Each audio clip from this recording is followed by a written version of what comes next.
I just want to know कि आपने articles publish करने की जब बात कही तो बच्चा इसको कैसे प्रोसीड करे और इसका क्या रेलेवेंस है। थोड़ा API स्कोर में जो इम्प्रूवमेंट है वो क्यों बच्चों के लिए रेलेवेंट है। जब बच्चा नेट का सोचता है तो वो टीचिंग का सोचता है। देखो ये मिथ नहीं है, हालांकि नेट के एग्जाम का पर्पस ही यही है, बट इसके अलावा यहाँ पे अब आपको अगर भीड़ से अलग होना है तो फिर बात आ जाती है आपके पास। आई वॉज शॉक्ड कि मुझे ऐसे ऐसे बच्चे मिले जो कह रहे हैं कि हम 2012 से 2028 तक PYQ करके गए हैं। मतलब मैं भी बच्चों को बोलता हूँ तो लगता है 5 साल के या 10 साल के कर लीजिए, दैट इज़ एनफ। अब इसके पीछे मेरे पास एक कैलकुलेटिव मॉडल है जो मैं आपको बताता हूँ। Hello everyone, welcome to PWUGC net, welcome to this very special podcast जहाँ पे आज हमारे साथ हैं हमारी कॉमर्स की फैकल्टी सौरभ पुरी सर। मैं चांदनी मूलचंदानी आप सबका स्वागत करती हूँ आज इस पॉडकास्ट में, जहाँ पे आज हम सौरभ सर से जानेंगे कि कॉमर्स के फील्ड के क्या क्या करियर अपॉर्चुनिटीज़ हैं हमारे साथ, और अब जब आपका UGC नेट एग्ज़ाम खत्म हो चुका है तो आपको किस पे फोकस करना चाहिए, कैसे रिसर्च पेपर का पब्लिकेशन किया जा सकता है, क्यों करना चाहिए, और आप अपनी अगर रिसर्च प्रपोजल की तैयारी कर रहे हैं तो वो कैसे करेंगे। सारी बातों पे कॉमर्स के स्टूडेंट्स के लिए सौरभ पुरी सर आज हमें बताएंगे। सो सबसे पहले तो sir welcome to this podcast. Thank you ma'am, thank you so much. And sir, अभी जैसे एग्ज़ाम हो चुका है तो एक स्टूडेंट का बहुत ज़्यादा डाउट आ रहा है कि व्हाट्स नेक्स्ट। अभी एग्ज़ाम खत्म होने के बाद एक तो वो स्टूडेंट है जो इस साइकिल से बाहर निकलेंगे, मतलब जिनका GRF क्लियर होगा, और कुछ नए स्टूडेंट्स भी यहाँ पे एंटर कर रहे हैं। तो उन सारे स्टूडेंट्स को आप क्या गाइडेंस देंगे जो इस साइकिल में एंटर कर रहे हैं। फिर हम आगे बढ़ेंगे कि हमारे जो एस्पिरेंट्स क्लियर कर रहे हैं उनके बारे में बात करेंगे। ठीक, तो सबसे पहले मैम जो एंट्री कर रहे हैं, एक तो उनको थोड़ा एग्ज़ाम ओरिएंटेड एग्ज़ाम का कंटेंट थोड़ा सा जानना चाहिए। अगर वो नेट ऑब्वियसली टारगेट कर रहे हैं, जब बच्चा एंट्री करता है तो हो सकता है वो थोड़ा सा डरा हुआ आता है कि बहुत ज़्यादा कंटेंट है, मैं कर पाऊँगा या नहीं कर पाऊँगा। तो रादर देन कि इसके बारे में सोचना, पहले से ही जो चैलेंजेस आने वाले हैं उसके सॉल्यूशंस के बारे में सोचना चाहिए। एंड कंटेंट अगर बड़ा है, आपसे पहले भी स्टूडेंट ने दिया है, उन्होंने भी क्वालिफाई करा है, तो रादर देन कि कंटेंट ज़्यादा है, हो पाएगा नहीं हो पाएगा, आप उनको देखिए जिन्होंने ऑलरेडी एग्ज़ाम क्वालिफाई करा है, कैसे उन्होंने उन चैलेंजेस को ओवरकम किया है। एंड सेकेंड चीज़, जहाँ पर आपके पास एंड मोमेंट पे जब बच्चा एंट्री कर लेता है वो कहीं ना कहीं रिवीजन में लैक करता है, तो उसको अपना एक प्रॉपर प्लानिंग करनी चाहिए कि मैं एंड तक ये चीज़ें प्रॉपर कर लूँ और एंड में जाकर कोई भी हड़बड़ी ना हो और कंटेंट ना छूटे। और जो बच्चा अब ऑब्वियसली जो क्वालिफाई करके निकलेगा तो उसको डेफिनेटली अभी देखिए रिजल्ट नहीं आया है, तो इस टाइम पीरियड में ठीक है 2 दिन 3 दिन बच्चा रिलैक्स करे, कोई दिक्कत नहीं है। लेकिन जो ये आपका पीरियड है, इस पीरियड में उसको एक्सप्लोर करना चाहिए कि एग्ज़ाम क्वालिफाई होगा, कौन कौन सी यूनिवर्सिटीज़ को वो टारगेट कर सकता है, यूनिवर्सिटीज़ का क्या क्राइटेरिया है।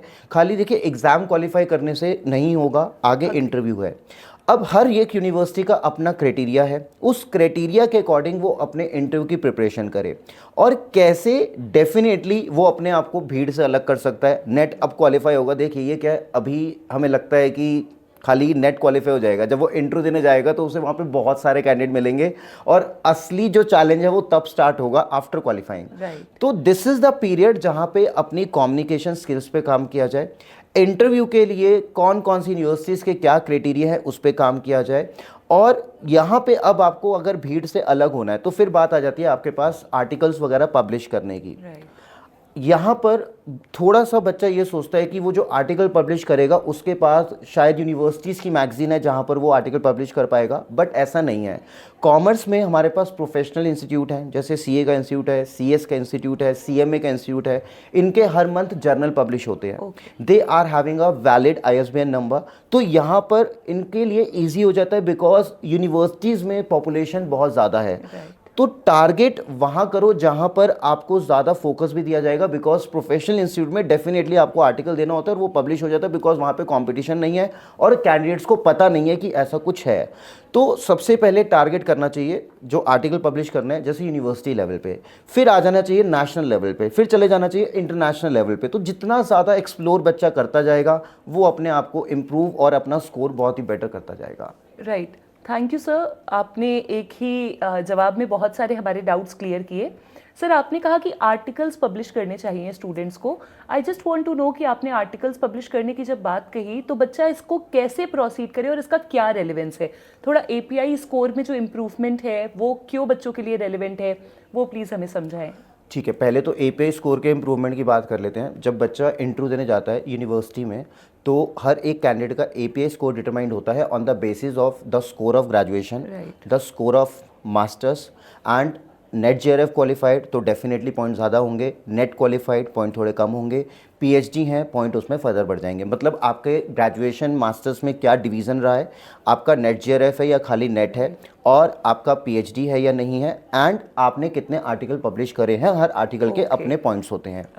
जब बच्चा नेट जेआरएफ क्वालिफाई करेगा, नेट क्वालिफाई करेगा, मास्टर कर चुका है, तो उसके माइंड में होगा कि मुझे किस फील्ड में जाना है। कॉमर्स में हमारे पास ऑब्वियसली हर सब्जेक्ट में अबंडेंस ऑफ फील्ड है, ब्रांचेस हैं। अब हमारे पास जैसे टैक्सेशन है, मार्केटिंग है, फाइनेंस है, मार्केट्स हैं, पोर्टफोलियो है, तो सबसे पहले बच्चे का अपना स्पेशलाइजेशन उसके माइंड में होगा कि मुझे मार्केटिंग पढ़ना है, या मुझे टैक्सेशन में जाना है, या मुझे फाइनेंस में जाना है। रिलेटेड सब्जेक्ट को आइडेंटिफाई करने के बाद अब मान लीजिए वो मार्केटिंग में जाना चाहता है, तो मार्केटिंग में जो हमारे पास नई नई टेक्नोलॉजीज आ रही हैं, कैसे जो हमारे पास जैसे ई कॉमर्स मार्केट है वो चेंज हो रहा है, तो रीसेंट के ऊपर आपको बहुत सारे आर्टिकल्स मिल जाएंगे, बहुत सारे टॉपिक्स मिल जाएंगे। तो सबसे पहले आपको वो सब्जेक्ट आइडेंटिफाई करना है, सब्जेक्ट के अंदर क्या आजकल ट्रेंड में चल रहा है। अगर फाइनेंस का टॉपिक है तो हो सकता है उसका स्टॉक मार्केट में इंटरेस्ट हो, तो स्टॉक मार्केट में कोई भी अगर रीसेंट चेंजेस आए हैं या कोई स्कैम हुआ है या कुछ क्रैश हुआ है उसको लेकर। मार्केटिंग मैनेजमेंट है तो ई कॉमर्स में किस तरीके से चीज़ें चेंज हो रही हैं। टैक्सेशन है तो जीएसटी में क्या इंट्रोड्यूस हो रहा है, क्या आने वाले 5 साल में एक्सपेक्ट किया जा सकता है। तो पहले सब्जेक्ट के अंदर फर्दर टॉपिक जो रीसेंट एनवायरनमेंट का होगा वो डेफिनेटली ऐड ऑन करेगा, और जो रीसेंट चल रहा होता है ना उसे पब्लिश करने के लिए आपका वो इजीली पब्लिश होता है। अगर वो आपका मान लीजिए फैक्चुअल है कि मतलब 10 साल पहले भी उस पर रिसर्च हो चुकी है और हम उसी पे आर्टिकल पब्लिश कर रहे हैं, उसके चांसेस पब्लिश होने के डेफिनेटली कम होते हैं। Definitely right. So sir basically यहाँ पे स्टूडेंट को अपने इंटरेस्ट के साथ जो रीसेंट ट्रेंड्स हैं उनको स्टडी करके, अंडरस्टैंड करके एंड देन फिर प्रोसीड करना चाहिए। Okay sir, what about research proposal? एक स्टूडेंट्स का जनरल डाउट आता है, सारे सब्जेक्ट्स के स्टूडेंट्स का, कि हम रिसर्च प्रपोजल का टॉपिक कैसे चूज करें। हालांकि मेरे हिसाब से आपने जो बताया कि टॉपिक जो आर्टिकल पब्लिश करने का है वो सही तरीका है, बट रिसर्च प्रपोजल को जब स्टूडेंट टॉपिक चूज करते हैं और लिखते हैं तो वहाँ पे कुछ और पॉइंट्स उनको इम्पोर्टेंस देनी है। वहाँ पे डेफिनेटली देखिए, जो आपका टॉपिक होगा रिसर्च का उस पर पहले भी बहुत सारी रिसर्च हो गई होंगी, और आज के टाइम पे देखिए जितना आप एआई का भी यूज़ करेंगे आपको उतना बेनिफिट मिलेगा। तो पहले रिसर्च में अगर मान लीजिए कुछ अजम्पशंस ली गई थी जिनको आप आज के टाइम पे अवॉइड कर सकते हैं, उस पर थोड़ा सा आप इम्प्रूवमेंट कीजिए। जो चीज़ें पहले कंसिडर नहीं हुई थी, और ऑफ डेफिनेटली जो कुछ ना कुछ इंप्रूवमेंट होकर ही रिसर्च होगी, अदरवाइज सेम टॉपिक पर तो होगी नहीं। तो कहाँ पर आप चीज़ों को चेंज कर सकते हैं, डेटा की कलेक्टिबिलिटी में आप कुछ चेंज कर सकते हैं, आपका जो अजम्पशंस जो पहले ली गई थी वो कहीं ना कहीं आप कम कर सकते हैं, और अपना रिसर्च का जो दायरा थोड़ा सा वाइड कर सकते हैं, रिलेट कर सकते हैं टॉपिक को। कॉमर्स में ऑलमोस्ट टॉपिक्स जो है वो काफ़ी रिलेटेड हैं, आप टैक्सेशन के साथ फाइनेंस को कंबाइन कर दीजिए, मार्केटिंग के साथ एचआर को कंबाइन कर दीजिए। तो पहले जिस पे रिसर्च हुई है आप उसमें थोड़ा सा ऐड ऑन कीजिए कि इसमें हम क्या कर सकते हैं, और उसी तरीके से उसको आप यूनिक बनाने की कोशिश कीजिए। राइट, डेफिनेटली अगर रिसर्च में आप कुछ ऐड ऑन कर रहे हैं तभी वो रिसर्च कंसिडर होगी, एंड एल्स जो हमारे पास चीज़ें हैं उसका अध्ययन करके उसको पढ़ के एंड देन आपको उसमें अपना इनपुट देना है। और सर ने बहुत अच्छे से हमें बताया कि आखिर एपीआई स्कोर क्या होता है। मैं वहाँ पे एक चीज़ ऐड करना चाहती थी कि इसीलिए आपसे कहा जाता है कि आप अपने ग्रेजुएशन में अच्छे नंबर लेकर के आइए पढ़िए, और अपने मास्टर्स में अच्छे नंबर लेकर के आइए पढ़िए, और उनको इग्नोर ना कीजिए। Sir UGC net exam qualify करने के बाद और क्या क्या करियर अपॉर्चुनिटीज़ हैं स्टूडेंट्स के पास? एक्चुअली में ना यहाँ पे बच्चों को ना एक बहुत बड़ा मिथ है, जब बच्चा नेट का सोचता है तो वो टीचिंग का सोचता है। देखो ये मिथ नहीं है, हालांकि नेट के एग्ज़ाम का पर्पस ही यही है, बट इसके अलावा नेट जेआरएफ क्वालिफाई करने के बाद कॉमर्स और मैनेजमेंट की फील्ड में पीएसयू में बहुत अच्छे ऑप्शंस मिलते हैं, पब्लिक सेक्टर अंडरटेकिंग में। पीएसयू में एक ही रिक्वायरमेंट होती है कि आपका नेट का एग्ज़ाम 1 साल पहले ही क्वालिफाई हुआ हो। अगर वो 1 साल से पुराना है तो पीएसयू में कंसिडर नहीं होगा। तो आप पीएसयू को भी टारगेट कर सकते हैं अगर आप कॉर्पोरेट में जाना चाह रहे हैं। So that is also a line apart from teaching.